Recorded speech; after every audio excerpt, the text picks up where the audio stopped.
readers, it's Asha, and today I'm going to be recommending some books that feature LGBT plus representation.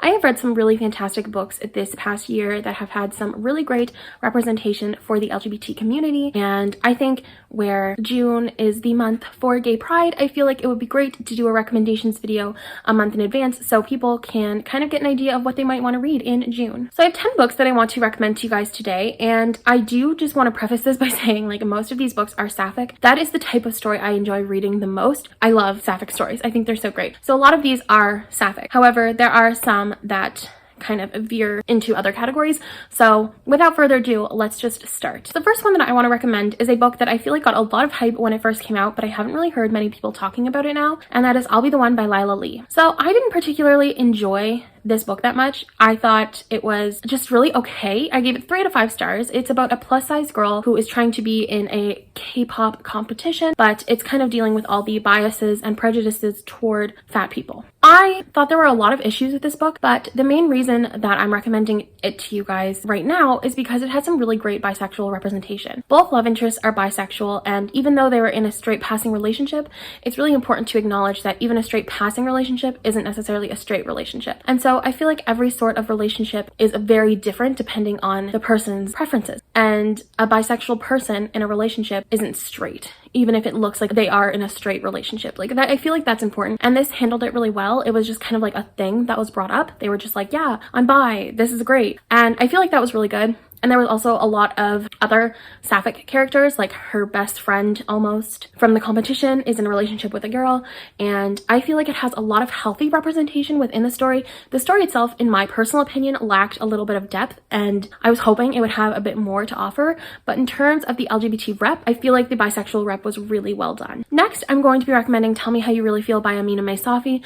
This is a book that I've recommended a lot in the past couple of months, and that is because it is fantastic. I give this 4.5, I think, out of 5 stars. It is about a girl who a couple of years ago had asked out another girl, but this girl had said no because she thought it was all some big prank. She thought that she was being pranked by this popular girl who had asked her out, and then a couple of years later they end up having to work together on a student project, and it's really cute. The way that the relationship builds is so organic and so wholesome, and I really enjoyed this. Now, it wouldn't be a recommendations video if I was not recommending The Nowhere Girls by Amy Reed. I keep getting her name mixed up. So this book I have recommended many times on my channel. This was my top book of 2020. I absolutely adore this story. I think it's genuinely so well done, but it's essentially about this group of girls at a school who don't really have much in common other than the fact that they're really tired of misogyny. Also, if you hear my washer, sorry, but like I had laundry to do. So yeah, they're really tired of the misogyny and the boys' attitudes towards sex in their school, and so they decided to start a group of girls that were also feeling tired and just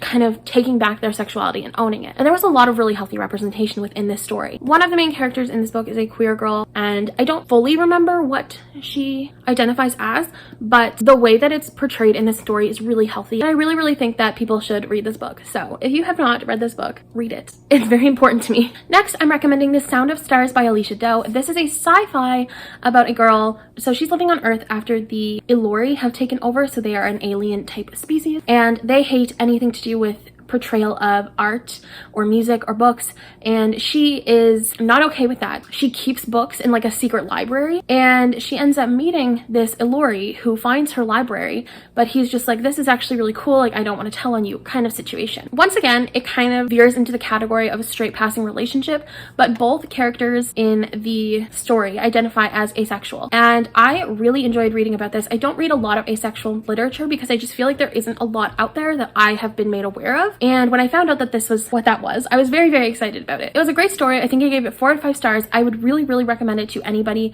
who was looking for a quick and easy sci-fi read because my small brain was able to comprehend the sci-fi aspects of it. So it's definitely something I'd recommend for you to read during June. Next, I'm going to be recommending a book that I'm pretty sure everybody's already read, but if you haven't read it, I would highly recommend it. That is Radio Silence by Alice Oseman. So Radio Silence tackles a lot of things. One of my favorite parts about this story is that our 2 main characters are not in a relationship. They are friends. Everything is platonic, and I really enjoy that. So it is all about this girl who falls in love with this podcast, and then she ends up meeting this guy, and they actually bond over the podcast elements, and it's It's so cute. It's really wholesome. It's really wholesome. There are a lot of really hard-hitting topics within the story that I feel like are addressed really well. And Alice Oseman is such a fantastic writer. The way that she was able to write Aled and Francis, it made me feel so many different things. Aled is not a straight male, just so you know. That is kind of where the representation is coming in.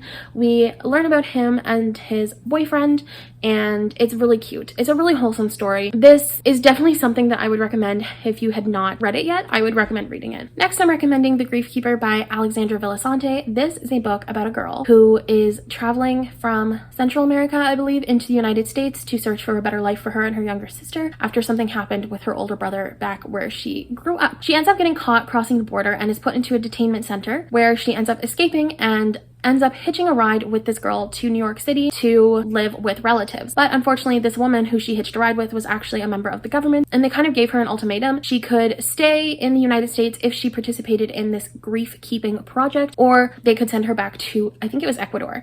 So essentially, a grief keeper is somebody that holds somebody else's grief so that they're able to live their lives normally, and it's kind of like it helps cure PTSD and depression, all this stuff. So she ends up holding this grief for this girl who's around her age who lost her mother. Her mother was her best friend. So she ends up living on this girl's property in like a guest house, and they end up kind of forming a connection, a bond over several different things, but over a TV show mainly. And they are just the cutest thing. I love them so much. I thought their relationship was really organic to how a situation like this would play out.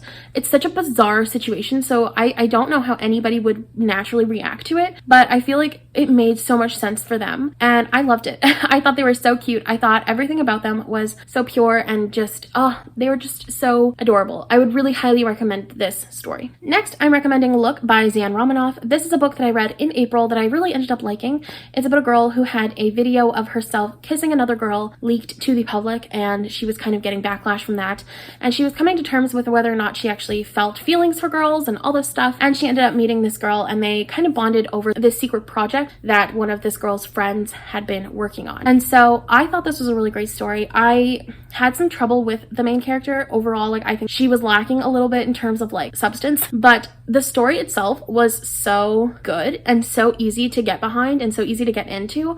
I genuinely loved it. Like, I thought this was a great story. The way that the relationship played out, I know I've said this many times, but it genuinely felt natural to how the story played out, because I don't want to say like there was a happy ending, because I feel like the happy ending that happened wasn't what anybody was expecting or wanting, but it made so much sense and I really enjoyed it. This is also a very, very, very underhyped LGBT book, and so I really want to recommend it yet again. I've got 3 more. This is going to be a very short video, but yeah. Anyway, the next book I want to recommend is The Last True Poets of the Sea by Julia Drake. This is a book about a girl who ends up moving to a small town in Maine to live with her cousin because she is going through some really hard times in her own personal life, and her brother is dealing with, I think he has, I don't remember what sickness he has, but he's in the hospital, and so she ends up going to live with her cousin in this town, and she ends up finding this group of friends there, and in that group of friends there is a girl, and she ends up falling for this girl. And I think this book was so good. I wouldn't say I grew up in a small town. I grew up in a pretty big city compared to like the other cities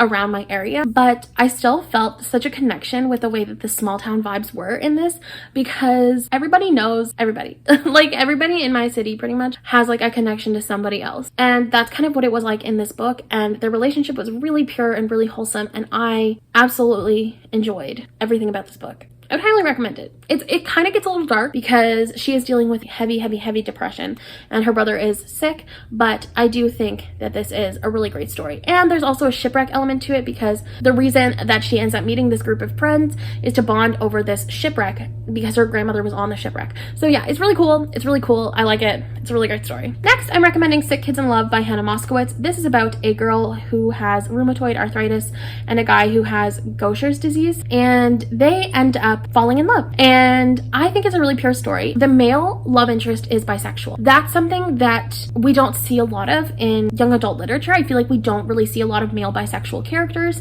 and especially when the girl in the relationship is straight, I feel like they always either do the girl's bisexual or the girl and the guy are bisexual, but never just the guy. So I feel like it was important to recommend this again, just because they're in a straight passing relationship. This guy is not straight, and so I feel like it's a great story to understand what it's like to be in a straight passing relationship but be bisexual bisexual as a male. I think it's a really cool concept, and this is also just a really well written story about sickness and disease and knowing how to handle living with these types of illnesses at a young age. The last book that I am recommending is something that is not for everybody, that's for sure, and that is The Beauty Queens it's just Beauty Queen by Libba Bray. This is a book about 50 pageant contestants that end up being on a plane that crashes on a deserted island, and they're all trying to figure out how to get off the island. And so they're using, like, you can see like lipstick here, they're using like everything that they had with them, like in their purse, as like weapons and all this stuff. And there is a wide variety of people.